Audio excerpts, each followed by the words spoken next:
Hi everyone. आज की इस वीडियो में हम प्रैक्टिस पेपर 2 सॉल्व करने वाले हैं, जो मैंने डॉक्टर रंजीत सिंह की टीजीटी इंग्लिश की बुक से लिया है। इससे पहले मैं प्रैक्टिस पेपर 1 की वीडियो भी बना चुकी हूँ और मिलियन माइंड्स प्रैक्टिस सेट की भी मैंने प्रैक्टिस सेट जो अपलोड कर दिए हैं, जो आप प्लेलिस्ट में जा कर के देख सकते हैं। पेपर का अभी कहीं से कहीं पता नहीं है कि कब तक एग्ज़ाम होगा, लेकिन हमें अपनी तैयारी कंटिन्यू रखनी है। हमें किसी चक्कर में नहीं आना है, हमें अपना टाइम वेस्ट नहीं करना है, क्योंकि जो पढ़ने वाले बच्चे होते हैं वो फॉर्म की इंतज़ार में नहीं रहते, वो सिर्फ पढ़ाई पे फोकस रखते हैं। तो फॉर्म तो कभी ना कभी, आज नहीं तो कल, निकल ही जाएंगे। वीडियो स्टार्ट करने से पहले 2 लाइन में बोलना चाहूँगी। I will get success not immediately but surely, कि सक्सेस तो जब हम मेहनत करेंगे तो मिल ही जानी है, आज नहीं तो कल, लेकिन मिलेगी ज़रूर। तो चलिए इन्हीं लाइंस के साथ आज की वीडियो स्टार्ट करते हैं। कॉपी पेन लेके बैठिए और देखिए आप कितना स्कोर कर सकते हैं। Question number 1, the theatres were reopened in 1660, when were they closed last. 1660 में थिएटर जो थे वो रीओपन्ड हुए थे, तो ये क्लोज कब हुए थे हमें ये बताना है। यहाँ पे options are A 1605, B 1610, C 1642 and D 1650। So the correct answer will be C 1642। Then question number 2, who is best known as the founder of the Tatler. Tatler का जो फाउंडर है वो हमें बताना है यहाँ। Options Richard Steele, B Joseph Addison, C Daniel Defoe and D Jonathan Swift. Question number 2 का correct answer हो जाएगा A Richard steel. Question number 3, doctor Johnson's dictionary of the English language was published on. Doctor Johnson ने dictionary लिखी थी English language की, तो वो publish कब हुई थी हमें ये बताना है। Options A March 15 1754, B April 15 1755, C May 15 1757 and D June 1755। Question number 3 का करेक्ट आंसर है यहाँ B April 15 1755। Then question number 4, the accession of Queen Victoria took place in. Queen Victoria का जो एसेसन हुआ था वो कब हुआ था। A 1832, B 1837, C 1839 and D 1857। Question number 4 का करेक्ट आंसर होगा यहाँ पे बी 1837 में। Then question number 5, Samuel Langhorne Clemens wrote under the pseudonym of. ये जो सीडोनिम होता है, जैसे आप सब जानते भी होंगे, ये ऐसा नाम होता है जहाँ पे कोई ऑथर अपना पर्टिकुलर नाम ना रख के कोई एक इमेजिनरी नेम रख लेता है। तो जो सैमुअल लैंगहॉर्न है उनका क्या नाम है यहाँ पे, ये हमें बताना है। Options A Mark Twain, B Edgar Allan Poe, C Clara Davis and D Lewis Carroll. Question number 5 का करेक्ट आंसर यहाँ हो जाएगा A Mark Twain.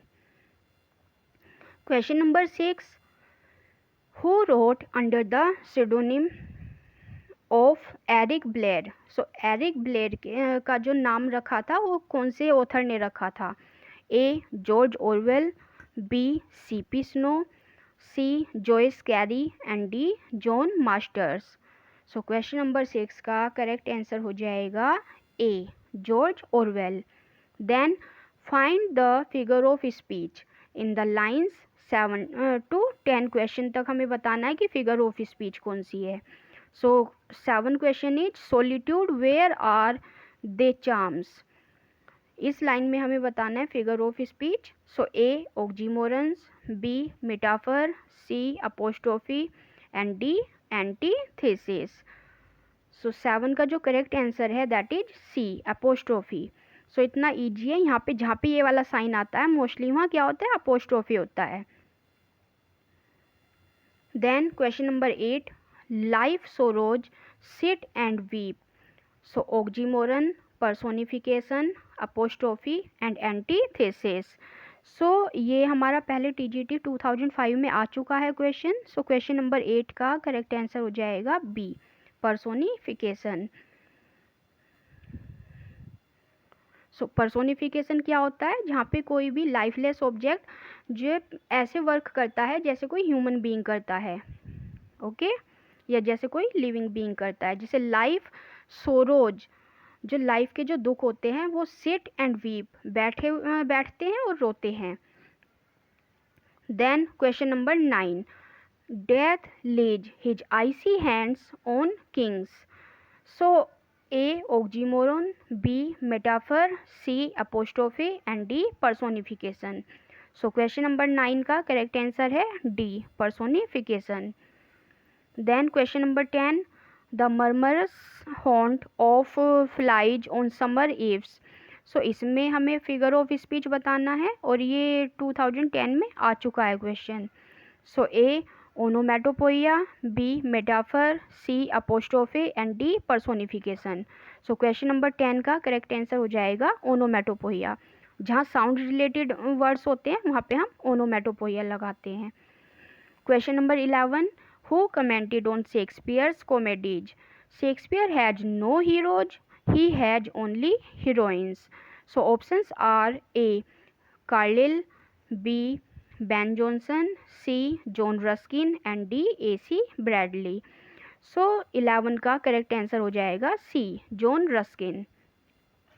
Then in which play of Shakespeare do we find these lines, there needs no ghost my lord, come from the grave to tell in this.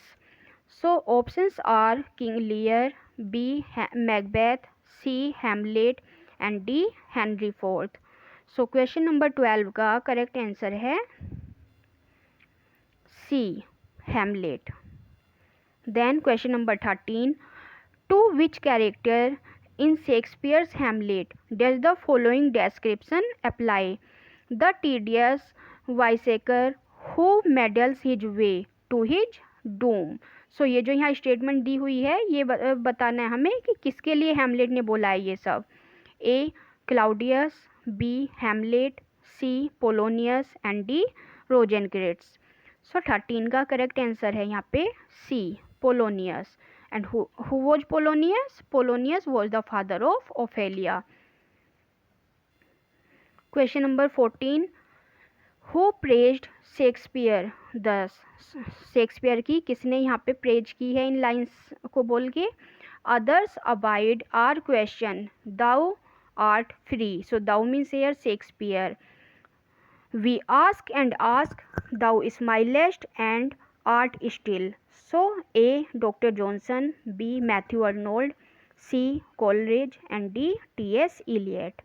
So question number 14 का correct answer हो जाएगा B, Matthew Arnold. Question number 15, in which of Shakespeare's tragedies is called the tragedy of reflection? A King Lear, B Hamlet, C Macbeth and D Othello. So 15 का correct answer है यहाँ B, Hamlet. Question number 16, who among the following has written Peter Bell? So Peter Bell एक poem है जो किसने लिखी है? Wordsworth, Shakespeare, Galsworthy और Milton. Very easy question. So ये वर्ड्सवर्थ ने लिखी है। Then question number 17, Wordsworth has expressed his views on transmigration of the soul in the poem. So कौन सी पोम में उन्होंने वर्ड्सवर्थ ने अपने व्यूज दिए हैं on the transmigration of the soul? So A Prelude, B Ode to Duty, C Ecclesiastical Sketches, D Ode on the Intimation of Immortality. So 17 का correct answer है यहाँ D, Ode on the Intimations of immortality.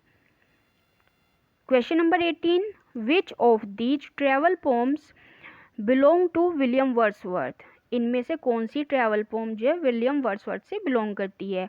और ये PGT में आया हुआ question है। So A Descriptive Sketches, B Sketches of the natural, civil and political state of Switzerland, and C, sketches of nature, and D, a vivid sketch and picture of our time. So 18 का correct answer है यहाँ ए, descriptive sketches. ये I think उन्होंने 1793 में लिखी थी। Then 19 Lyrical Ballads appeared with. So Lyrical Ballads कब appear हुआ था, नहीं अपीयर विद मीन्स उसमें हमें बताना है कितनी पोम्स कोलरिज की थी एंड कितनी वर्ड्सवर्थ की थी। So A 6 poem by Coleridge and 15 by Wordsworth, 10 poems by Coleridge and 10 by Wordsworth, 4 poems by Coleridge and 15 by Wordsworth, and 4 poems by Coleridge and 19 by Wordsworth. So question number 19 का correct answer है यहाँ D. Total 23 poems थी उसमें, जिसमें से 19 Wordsworth ने लिखी थी और 4 कॉलरिज ने लिखी थी। टोटल 23 थी और ये 1798 में पब्लिश हुआ था लिरिकल बैलेट्स। और इसका जो नेक्स्ट जो आया था वो आया था 1800 में, ओके, जिसमें उन्होंने प्रीफेस ऐड किया था। Then question number 20 the age of Milton had 3 kinds of poets. Milton की जो एज थी उसमें 3 टाइप्स के जो पोइट्स थे, उन्हें हमें बताना है कौन कौन से। A religious heroic Puritan, B metaphysical cavalier and Puritan, C metaphysical romantic and dramatic, D cavalier religious and classical. So question number 20 का जो करेक्ट आंसर है that is B, metaphysical cavalier and Puritan. Question number 21 who calls Milton God gifted organ voice of England. किसने Milton को God gifted organ voice of England बोला है। A Arnold, B Wordsworth, C Gray and D Tennyson. So 21 का correct answer है यहाँ पे D Tennyson. Then question number 22 who says about Elizabethan period a noble and puissant nation rousing herself like a strong man after sleep and shaking her invisible locks। सो ये जो statement है यहाँ पे Elizabethan period के बारे में बोला गया है, लेकिन हमें बताना है ये स्टेटमेंट किसने बोला है। A Shakespeare, B John Milton, C Ben Jonson and D Dryden. So 22 का करेक्ट ऑप्शन हो जाएगा यहाँ पे बी, जॉन मिल्टन ने बोला है ये। Question number 23 who said sonnet in Milton's hands become a trumpet. So ये जो स्टेटमेंट है मिल्टन के लिए ये किसने दिया है। A Wordsworth, B Browning, C Dryden and D Johnson. So question number 23 का करेक्ट आंसर है A Wordsworth. I think scorn not sonnet उन्होंने लिखा था, उसमें ये लाइन दी हुई है, कंफर्म कीजिए क्या मैं सही हूँ। Then question number 24 Venus and Adonis is a poem by Venus and Adonis किसने लिखी है। So options are A John Milton, B P V. Shelley, C Matthew Arnold and D William Shakespeare. So question number 24 correct answer will be D, William Shakespeare ने। और ये 6 line stanza में दी हुई है pome, और आई थिंक 1593 में उन्होंने ये पब्लिश कराई थी। Question number 25 where from these lines have been taken good friend for Jesus sake for bear to dig the dust enclosed here blessed be the man that spares these stones and cursed be he that moves my bones। सो ये जो lines दी हुई हैं ये हमें बताना है कि कहाँ से ली गई हैं। So Cymbeline, B As you like It, C Much Ado About Nothing and D Shakespeare's Tomb. So ये शेक्सपियर्स की टॉम्ब से ली गई हैं, D is correct answer. Question number 26 where from the line fear no more the heat or the sun, nor the furious winter's rages. Thou thy worldly task hast done, home art gone and taken thy wages. सो ये जो line है ये कहाँ से ली गई है? Option A Cymbeline, B Midsummer Night Dream, C King Lear and D Hamlet. So question number 26 का करेक्ट आंसर हो जाएगा A Cymbeline. Then 27 Venus and Adonis by Shakespeare was written in stanza. अब हमें बताने हैं इसमें कितने स्टैंजा, मतलब स्टैंजा कितनी लाइंस का है, एक स्टैंजा में कितनी लाइंस हैं? A 4 lines, B 6 lines, C 7 lines and D 9 lines. So question number 27 का करेक्ट आंसर है बी 6 लाइंस। कैसे याद रखेंगे? एडोनिस में देख लीजिए कितने लेटर हैं, ADONIS, तो टोटल 6 लेटर्स हैं, तो ये 6 लाइंस एक स्टैंजा में है। Then 28 to which category the two works of William Shakespeare Venus and Adonis and the Rape of Lucrece belong to. अब हमें इनकी कैटेगरी बतानी है दोनों पोम्स की, वीनस एंड एडोनिस और रेप ऑफ लुक्रीस की कैटेगरी कौन सी है? So A narrative poems, B tragedies, C historical plays and D comedies. So question number 28 का करेक्ट आंसर हो जाएगा A narrative poems. Then 29 Wordsworth's prelude is a. Wordsworth का जो प्रेल्यूड है वो क्या है? Autobiographical poem, philosophical poem, C ballad and D elegy. So 29 का करेक्ट आंसर है A autobiographical poem. Wordsworth wrote a sonnet London 1802 on. जो London 1802 Wordsworth ने लिखी है वो किसके ऊपर लिखी है? शेक्सपियर, मिल्टन, बेन जॉनसन और Cromwell. So question number 30 correct answer is B Milton. Question number 31 whom does Wordsworth refer to in these lines? Thy soul was like a star and dwelt apart। ये जो line है Wordsworth ने किसके लिए लिखी है? A Shakespeare, B Milton, C Ben Jonson and D Dryden. So ये जो लाइन है वर्ड्सवर्थ ने लिखी है मिल्टन के ऊपर। ये जो लाइन है ये हमारी लंदन 1802 से ली गई है, जो वर्ड्सवर्थ ने मिल्टन के लिए लिखा है। Then 32 the first version of the poem resolution and independence 1802 was written under the title. तो इस वाली जो पोम का हमें टाइटल बताना है क्या है? So option A leech gatherer, B Michael, C the 2 April mornings and D the ruined cottage. So 32 का करेक्ट आंसर है A the leech gatherer. 33 who said Milton was on the devil's party without knowing it. किसने Milton के बारे में ये statement बोला था कि मिल्टन तो डेविल्स पार्टी में है, डेविल्स की साइड में है और उनको इस बात का पता भी नहीं है? So A William Blake, B Wordsworth, C Coleridge and D Shelley. So 33 का करेक्ट आंसर हो जाएगा A William Blake. I hope आप अच्छा स्कोर कर रहे होंगे। बाद में आपका जो भी स्कोर है प्लीज़ कमेंट बॉक्स में शेयर कीजिए। Then 34 who praised Milton in his sonnet London 1802 in these words. अब लंदन 1802 जो पोम है उसमें किसने मिल्टन को प्रेज किया है, या सीधे सीधे बोल सकते हैं किसने ये पोम लिखी है? Thy soul was like a star and dwelt apart. Thou hadst a voice whose sound was like the sea. So इसका करेक्ट आंसर है वर्ड्सवर्थ। एक ही क्वेश्चन ये बार बार रिपीट हो रहा है, इट मीन्स ये इंपॉर्टेंट क्वेश्चन है।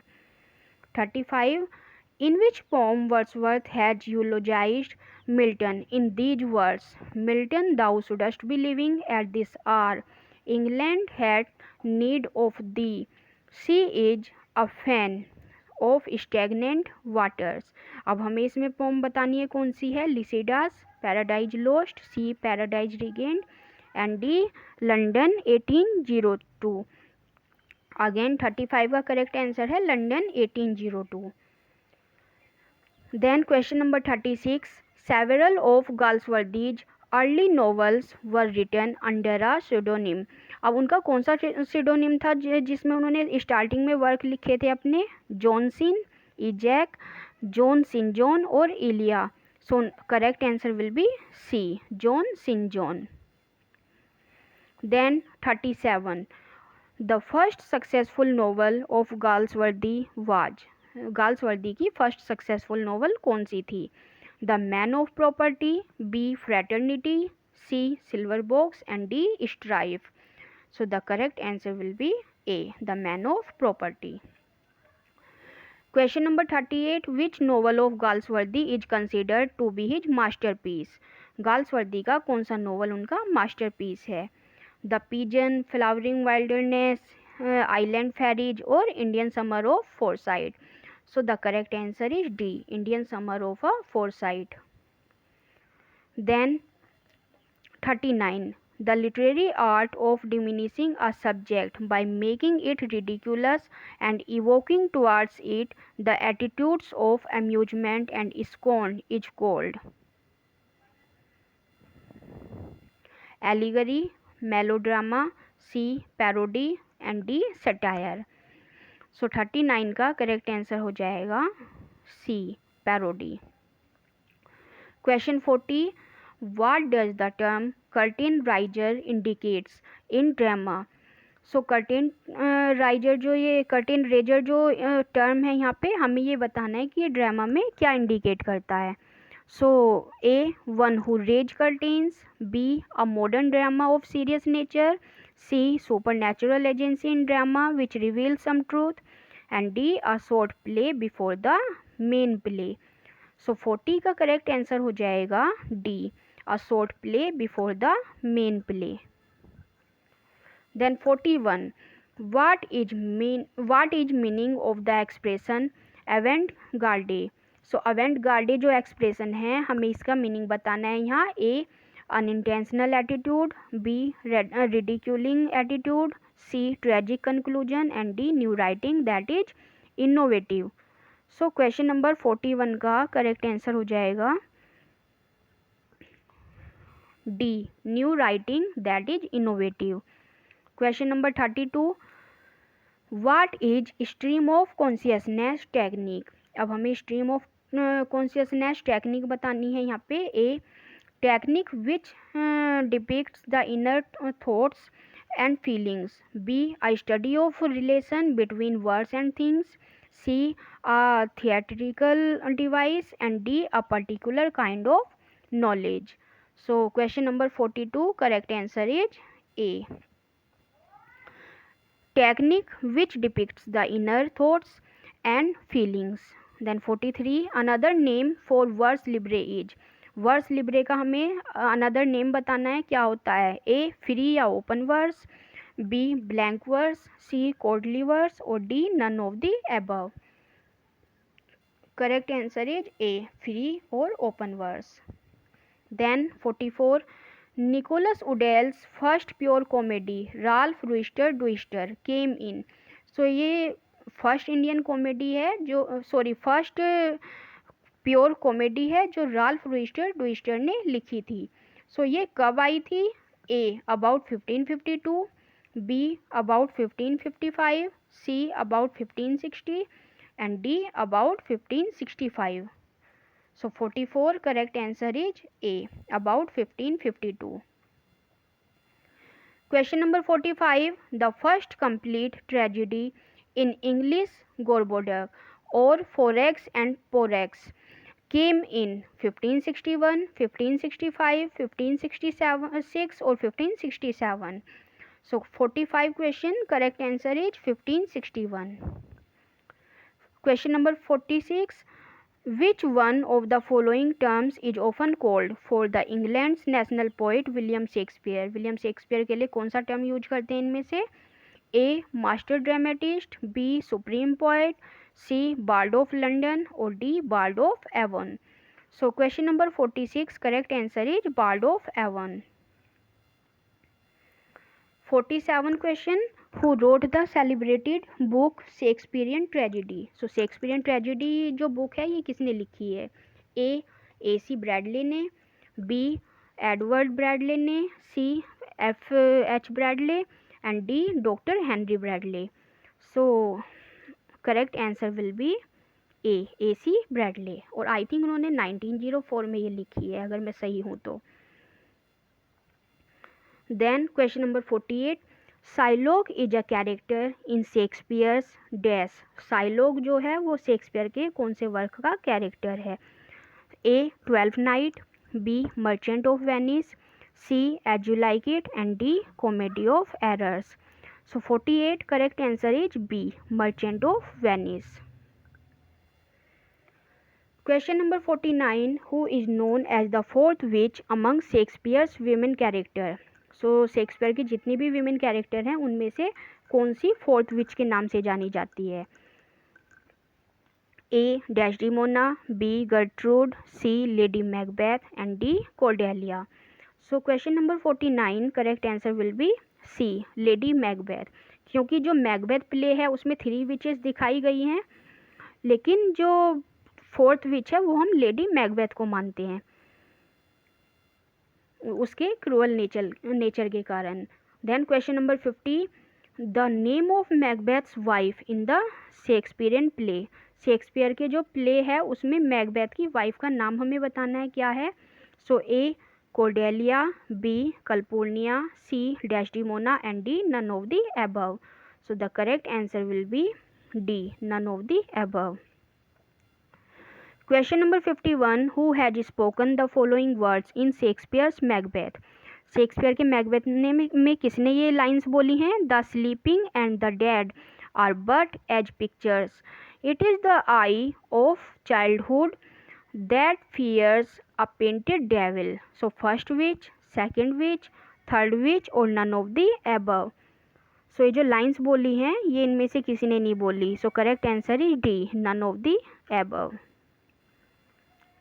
Then 52, trace in the following list the play which does not belong to the category to which the rest do. Othello, King Lear, Hamlet and Tempest. So इसका सही answer हो जाएगा D Tempest, क्योंकि Shakespeare की 4 tragedy हैं HOKM, Hamlet, Othello, King Lear और Macbeth. तो इसमें 3 तो यहाँ पे इन्होंने दिए हुए हैं, लेकिन 4th इन्होंने नहीं दिया हुआ मैकबेथ, उसके प्लेस पे इन्होंने टेम्पेस्ट दे दिया। सो डी करेक्ट आंसर हो जाएगा। 53, whom does Polonius send to France to spy on Laertes. अब पोलोनियस किसको फ्रांस भेजता है लर्टिस की जासूसी करने के लिए? So Reynaldo, B Ophelia, C Guido and D Marcellus. So 53 का करेक्ट आंसर है A Reynaldo. Question number 54, how many characters died during the course of the play Hamlet? Hamlet में कितने कैरेक्टर्स मरते हैं ये हमें बताना है यहाँ पे। सो क्वेश्चन नंबर 54 का करेक्ट आंसर हो जाएगा डी 8 कैरेक्टर्स इस प्ले में मर जाते हैं। So who speaks the famous line to be और not to be soliloquy? A Claudius, B Hamlet, C the Ghost and D Laertes. So question number 55 correct answer will be Hamlet. Then 56, the line Milton thou shouldst be living at this hour is taken from। अब ये line कौन सी pome से ली गई है? So A to Milton और London 1802, B elegiac stanza, C guide to the lakes and D VR7। So 56 का करेक्ट आंसर है यहाँ A to Milton London 1802। 57, who opens there neither is nor can be any essential difference between the language of prose and metrical composition। सो ये PGT में भी आया हुआ question है, सो हम इसको इम्पोर्टेंट मार्क कर सकते हैं। So A Wordsworth, B Coleridge and C Shelley and D Arnold. So ये जो लाइंस बोली गई हैं ये वर्ड्सवर्थ की लाइंस हैं जो उन्होंने अपने प्रीफेस में दी थी। Then question number 58, The complete title of the poem Tintern Abbey is lines composed a few miles above Tintern Abbey on revisiting the banks of the Wye during a tour July 13, 1798। सो आप यहाँ देख सकते हैं कितना बड़ा title है ये Tintern एबे का, यहाँ से लेकर के यहाँ तक ये पूरा टाइटल है। Then Wordsworth revisited the place in 1798। 1798 में वो टिंटन एबे में दोबारा गए थे जब उन्होंने ये पोम लिखी थी Tintern Abbey. So when did he visit Tintern Abbey first time. So Tintern Abbey वो फर्स्ट टाइम कब गए थे ये हमें बताना है। ए 1793, B 1794, C 1795 and D none of these. So question number 58 correct answer is A 1793, क्योंकि 1793 में पहली बार गए थे और दोबारा 5 साल बाद दोबारा 1798 में गए थे, तो यहाँ 5 ईयर का गैप आ गया है। Then 59 who has called Wordsworth a moral eunuch. अब किसने वर्ड्सवर्थ को मोरल यूनक बोला है? A Milton, B Shelley, C Arnold and D T S. Eliot. So question 59 correct answer will be B Shelley. Then question number 60. 4 books are not absolutely dead things but do contain a potency of life in them to be as active as the soul was whose progeny they are. So ये the above lines are taken from, ये lines कहाँ से ली गई है? A Areopagitica, B Lycidas, C Paradise Lost and D Comus. So question number 60 correct answer will be A Areopagitica। ये उन्होंने freedom of press के लिए ये लिखी थी।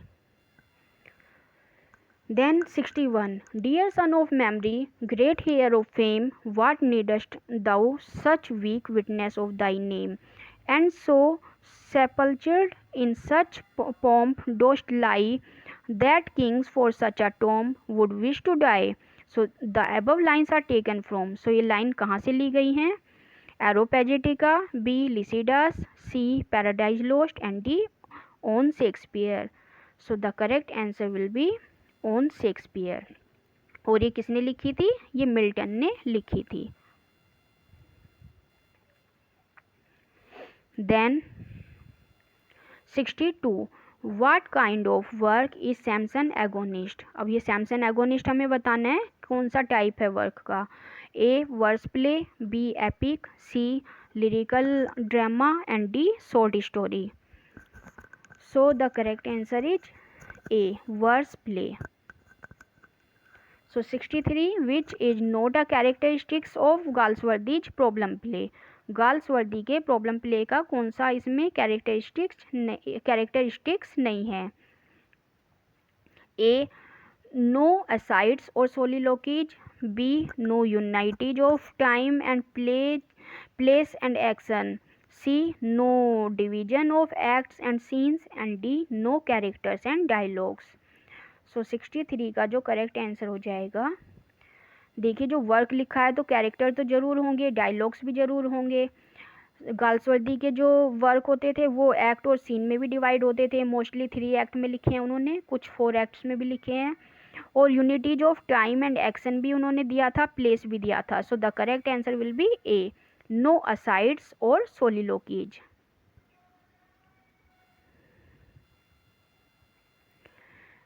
सो 64 the real villain in Galsworthy's plays are. Galsworthy के प्लेज में real villain कौन है? Male characters, female characters, social evils and D none of these. So 64 का करेक्ट आंसर हो जाएगा सी सोशल इविल्स। जो सामाजिक बुराइयां हैं उन्होंने उसी को फोकस करके अपने वर्क ज़्यादातर लिखे हैं। Then 65 all plays of Galsworthy's are melodrama, social tragedy, gothic और डी क्लोजेट। तो इसका हमें करेक्ट आंसर बताना है 65 का। So that is social tragedies. So social tragedy ज़्यादातर उन्होंने सोशल मतलब सामाजिक जो बुराइयां होती हैं, जो सोशल ट्रेजिडी होती हैं, उन्हीं के ऊपर इन्होंने लिखे हैं अपने work. Question number 66 Law is a majestic edifice sheltering all of us, each stone of which rest on another. These lines are from. अब ये लाइन हमें बतानी है कहाँ से ली गई हैं. A. Justice, B. Loyalties, C. Strife and D. Silver Box. 66 का करेक्ट आंसर है A. Justice. ये लाइन जस्टिस से ली गई है. 67 Good men dash are destroyed daily under our law for want of that human insight which views them as they are patients and not criminals. So ये जो line बोली हुई है ये किसने बोली, कौन से वर्क में बोली गई है? Justice, loyalties, C strife and D silver box. So 67 का करेक्ट आंसर हो जाएगा A, justice. Fill in the blanks with appropriate options. 68 A pair of trousers to go into his suitcase. A pair of trouser के साथ हम यहाँ क्या लगा सकते हैं? Should, were, are और is. अब trousers खाली होता तो हम इसमें plural लगा देते, प्लूरल वर्ब यहाँ पे आ जाती, लेकिन जब यहाँ पे आ पेयर ऑफ आ गया है तो हमारा सब्जेक्ट आ पेयर के हिसाब से लगेगा. तो यहाँ पे जो करेक्ट आंसर है that is E, sorry D, is correct answer. Then 69 there dash some books in his bag. So is, was, were और हैव. 69 का करेक्ट आंसर बताना है हमें. सो जब हमारा ये देयर आ जाता है, देयर हमारा इंट्रोडक्टरी सब्जेक्ट होता है, तो यहाँ हमें सब्जेक्ट ये लेना होता है, ये हमारा ओरिजिनल सब्जेक्ट है सम बुक्स. अब सम बुक्स हमारा प्लूरल सब्जेक्ट है तो हमें प्लूरल ही वर्ब इसमें चाहिए. तो देखिए कौन सी प्लूरल वर्ब है इसमें? वर. सो 69 का correct answer will be were. There were some books in his bag. Have के पहले हमेशा सब्जेक्ट आता है या फिर इसके बाद में वर्ब की थर्ड फॉर्म आती है, तो ये हैव हमारा यहाँ पे नहीं लगेगा. 70 question. He jumped off the bus while it. So ये पीजीटी में आया हुआ क्वेश्चन है. So moved, was moving, had moved और had been moved. So correct answer is B, was moving. He jumped off the bus while it was moving, कि उसने बस से जंप कर दिया जबकि बस चल रही थी. The tree was dash with fruits. So load, loaded, laden और D loading. So correct answer बताना है इसमें that is C, laden.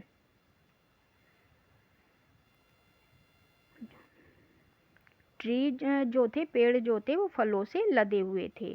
So laden means लदा हुआ होना, full of. 72 I wish I dash dead. So small, sorry, shall, will, may और were. सो 72 का correct answer हो जाएगा यहाँ डी, वर. क्योंकि ज़्यादातर जब यहाँ विश होता है, विश हमारी कोई हम विश बताते हैं तो उसके साथ हम वर यूज करते हैं, चाहे सब्जेक्ट हमारा सिंगुलर हो या प्लूरल हो. Question number 73 the news broadcast gave the dash score in the test match. So A last, B latest, C fresh and D newest. So 73 का करेक्ट आंसर हो जाएगा latest. Then 74 I am dash losing my spectacles. So A continually, B continuously, C scarcely and D hardly. So 74 correct answer will be A, continually. I am continually losing my spectacles. Then direction, choose the appropriate meaning for the given idioms. अब हमें इन idioms के meaning बताने हैं. A 75 once in a blue moon. So options are A once in a month, B bi-weekly, C on rare occasions and D every now and then. So 75 correct answer will be C, on rare occasions. Then 76 to turn the tables.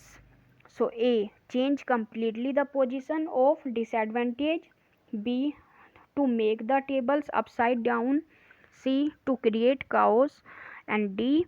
to change the sorry scheme. So 76 correct answer will be D. to change the sorry scheme. 77 to take the bull by the horns. So A. to make frontal attack, B. to face a difficult situation boldly, and C. to make a direct appeal, and D. to accept the challenge. So 77 correct answer will be B. to face a difficult situation boldly. अब किसी bull को अगर हम by the horns उनसे उसके सींगों से पकड़ते हैं तो ये तो बहुत डिफ़िकल्ट कंडीशन हुई और उसको हम बोल्डली उसको फेस कर रहे हैं, तो इसका करेक्ट आंसर हो जाएगा to face a difficult situation boldly. Then 78 on the cards. So A. uncertain, B. probable, C. on opportunity, and D. to miss the bus. 78 का correct answer B. probable. 79 to turn over a new leaf. So A. to turn over the pages, B. to create new opportunities, C. to change for the better, and D. to start a work anew. So 79 correct answer is C. to change for the better. So question number 80 to pay off old scores. So A. have one's revenge, B. to settle a dispute, C. to repay the old loan, and D. to equal an old score. So 80 correct answer will be B. to settle a dispute. Then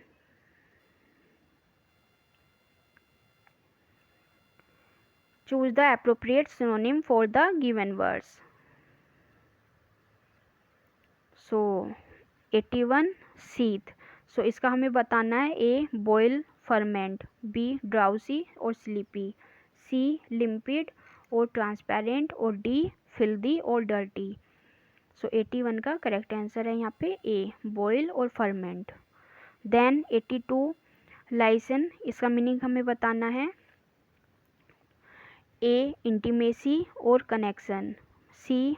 heavy और bulky, B. overthrow और conquer, and D. dark और dusky. So 82 correct answer will be A. intimacy, connection. Then 83 stimulate. stimulate का कौन सा correct synonym होगा? A. vivid और graphic, B. encourage और inspire, C. polite और dilemma, and D. hasten और expedite. So 83 correct answer will be B. encourage और inspire. Question number 84 prone. So A. prostrate और supine, B. conjecture और guess, C. solid और real, and D. altruist और good Samaritan. So 84 correct answer will be A. prostrate और supine. 85 propensity. So A. green और unripe, B. predisposition और proclivity, C. lively और merry, और D. food और bread. So 85 का correct answer है B. predisposition और proclivity. Then choose appropriate one word for the following expression. अब हमें वन वर्ड बताने हैं. So 86 one who can easily be deceived, जिसको आसानी से डिसीव किया जा सकता है, धोखा दिया सकता है. So A. gullible, B. interlude, C. invoice, और D. hackneyed. So 86 correct answer is A. gullible. Then question 87 one who cannot be corrected, जिसको सुधारा नहीं जा सकता. So A. pyromania, B. incorrigible, C. invulnerable, D. epistle. So 87 correct answer is B. incorrigible. 88 who can speak 2 languages, जो 2 language बोल सकता है उसको क्या बोलेंगे? वर्बोज, मेमेंटो, बाइलिंगुअल और D obsolete. So 88 correct answer will be C, bilingual. So by का meaning ही यहाँ 2 होता है. 89 1 who can use either of his hands with ease, जो अपने दोनों हाथों में से कोई सा भी यूज कर सकता है, दोनों हाथों को यूज कर लेता है वो बड़े आराम से. So A millennium, B eccentric, C gourmet और D ambidextrous. So 89 correct answer will be D.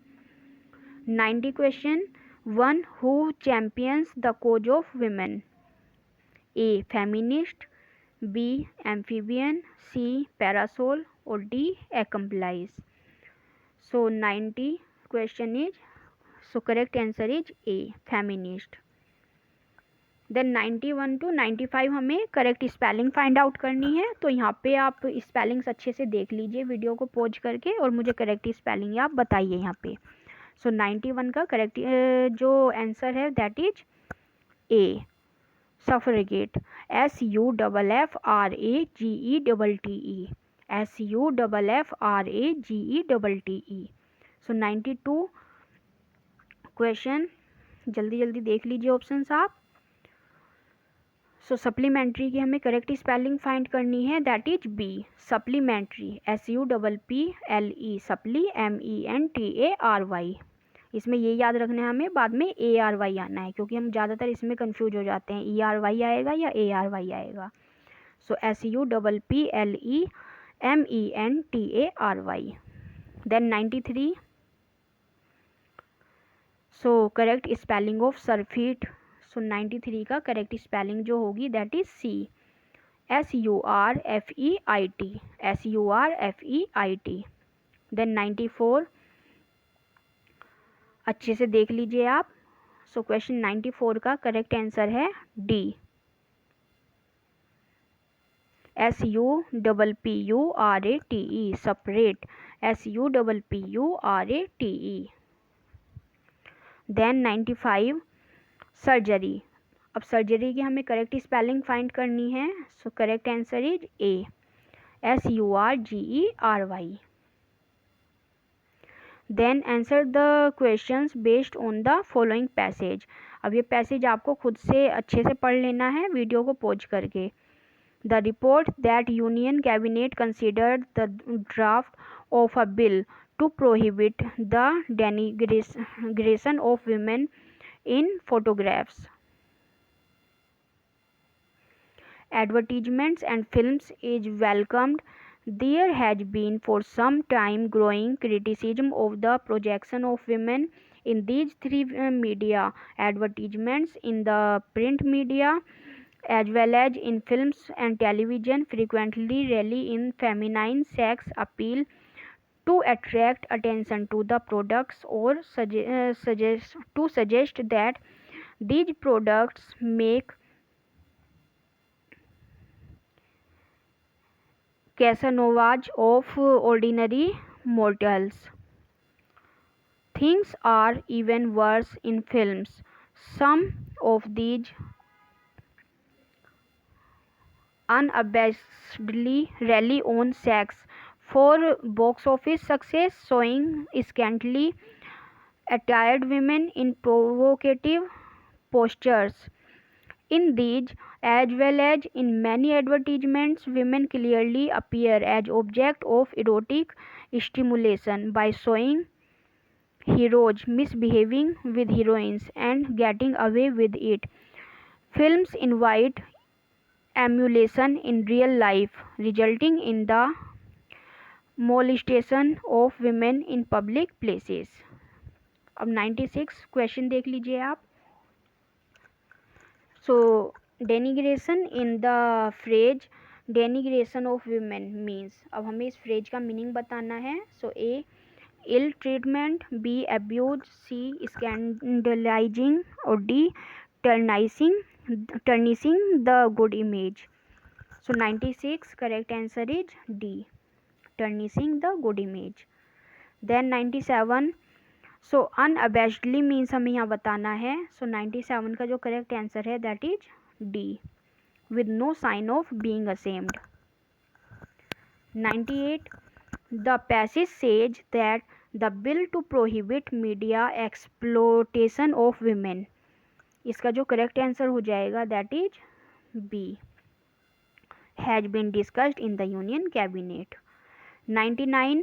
The last sentence of the passage underlined. So इसमें जो करेक्ट आंसर जाएगा हमारा that is A, harmful effects of bad films. Then 100. Feminine sex appeal is used in advertisements too. So 100 का correct answer है हमारा सी, get the attention of prospective customers. Then choose the appropriate meaning of the following foreign expression. अब foreign expression भी important role play करती है हमारे exam में, तो हमें इनको भी पढ़ना है अच्छे से. So 101. Inter alia, इसका हमें मीनिंग बताना है. Among other things, with you friends, C with family members, or D with colleagues. So 101 correct answer is A, among other things. Then 102. Ipso facto, इसका मीनिंग हमें बताना है. In the face of, by the fact itself, by the way, or by all means. So 102 correct answer is B, by the fact itself. Then 103. mens sana in corpore sano. सो इसका हमें जो correct meaning बताना है that is C, a healthy mind in a healthy body. 104. लेबर ओमनिया विंसिट. So इसका हमें मीनिंग बताना है. Love conquers all, labour conquers all, life conquers all, और none of these. So 104 correct answer is B, labor conquers all. So 105. Le Roy mort, wife Le Roy. So the king is dead, long live the king. Then B, may you go to hell. C, I don't know my name, or God bless you. So इसका जो 105 का correct answer है वो है A, the king is dead, long live the king. 106. यहाँ हमें antonyms बताने हैं गिवन वर्ड्स के. सो फर्स्ट है फ्रूगल. अब फ्रूगल का हमें एंटोनिम बताना है. लेविस, डेवलिस, हेलिस और vanish. So correct answer is A, lavish. Then shrill, shrill का जो करेक्ट आंसर होगा that is loud, muffled, soft, peaked और fused. So that is B, muffled और सॉफ्ट. Then celibacy. अब celibacy का हमें meaning यहाँ पे एंटोनिम बताना है. एडिफाइस, सरफेस, मैट्रिमोनी और harmony. So correct answer is C, matrimony. Then 109. Camouflage. So A speak, B conceal, C reveal और डी डील. सो 109 का करेक्ट आंसर हो जाएगा C, reveal. So 110. Effeminate. So A feminine, B feminist, C famine और D manly. So 110 correct answer is D, manly. Then choose the option that shows the correct use of proverb. अब हमें इसमें proverb देखनी है, कौन सी proverb इसमें correct दी हुई है. सो आप इसको अच्छे से पढ़ लीजिए, मैं सिर्फ आंसर बता देती हूँ. 111. The correct answer is A, desperate cause need desperate remedies. 112. Correct answer is B, kill not the goose that lays the golden eggs. 113.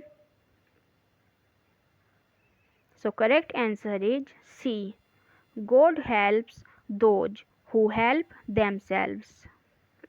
Then 114. इसका जो करेक्ट आंसर है that is D, fools rush in where angels fear to tread. 115. So the correct answer will be A. God made the country and man made the town. Then choose the form of verb used in the sentence. अब हमें ये verb बतानी है, ये कौन सी verb है यहाँ पे. So the sun shines brightly. So shine यहाँ पे हमारी verb है. So ये transitive verb है, participle है, intransitive है और gerund है. So 116 correct answer is C, intransitive, क्योंकि इसके बाद में कोई ऑब्जेक्ट नहीं है. ब्राइटली क्या है हमारा, एडवर्ब है. सो ये इंट्रांसिटिव वर्ब है. Then hearing the noise the boy woke up. So ये ट्रांसिटिव है, पार्टिसिपल है, इंट्रांसिटिव है या जेरेंड है. सो जो ट्रांसिटिव और इंट्रांसिटिव होते हैं वो ज़्यादातर हम फाइनाइट वर्ब के साथ, फाइनाइट वर्ब में यूज करते हैं, है ना. लेकिन ये जो हियरिंग है ये यहाँ पे कौन सी वर्ब जाएगी, ये हमें बताना है. So correct answer is B, participle. ये हमारा पार्टिसिपल है. 118 deceived by his friends he lost all hope. So deceived by, so इसमें डिसीव्ड हमारा क्या है ये हमें बताना है. ट्रांसिटिव, पार्टिसिपल, इंट्रांसिटिव और gerund. So correct answer is B, participle. ये हमारा पार्टिसिपल है. और पार्टिसिपल कैसे वर्क करते हैं हमारे, या तो पार्टिसिपल हमारे एडजेक्टिव की तरह वर्क करते हैं, या तो वर्ब की तरह, और या फिर एडजेक्टिव की तरह. और जो हमारे जेरेंड होते हैं वो हमारे नाउन की तरह वर्क करते हैं. सो 119 स्टॉप मेकिंग अ नॉइस. सो इसमें मेकिंग क्या है ये हमें बताना है. इन्फिनेटिव, पार्टिसिपल, इंट्रांसिटिव और डी, जेरेंड. सो इसका जो करेक्ट आंसर है दैट इज डी, जेरेंड. क्योंकि स्टॉप हमारी वर्ब है और वर्ब के बाद क्या आता है, ऑब्जेक्ट आता है. और जब हम किसी वर्ब में आईएनजी जोड़ के उसको बनाते हैं तो ये हमारा क्या बन जाता है, नाउन का वर्क करता है ये हमारा. और नाउन का वर्क करने वाले क्या होते हैं, जेरेंड होते हैं. Then 120 to err is human. So A infinitive, B participle, C intransitive and D gerund. So continue बोलते बोलते मेरा गला सूख गया है. So 120 correct answer will be infinitive. जहाँ हमारा ये टू लग जाता है वो हमारा इन्फिनेटिव ही होता है. और ये इन्फिनेटिव हमारा यहाँ कैसे वर्क कर रहा है, ये नाउन की तरह वर्क कर रहा है यहाँ पे, क्योंकि ये वर्ब से पहले आया है. और वर्ब से पहले क्या आते हैं, सब्जेक्ट आते हैं. और सब्जेक्ट हमेशा दो ही जो प्ले कर सकते हैं, दो ही चीज़ों को हम सब्जेक्ट बना सकते हैं, या तो वो नाउन हो और या वो प्रोनाउन हो.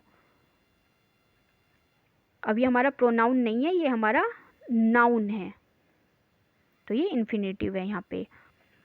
फिर direction, choose the correct form of verbs as directed. So 121 to 125 ये क्वेश्चन हमें सोल्व करने हैं.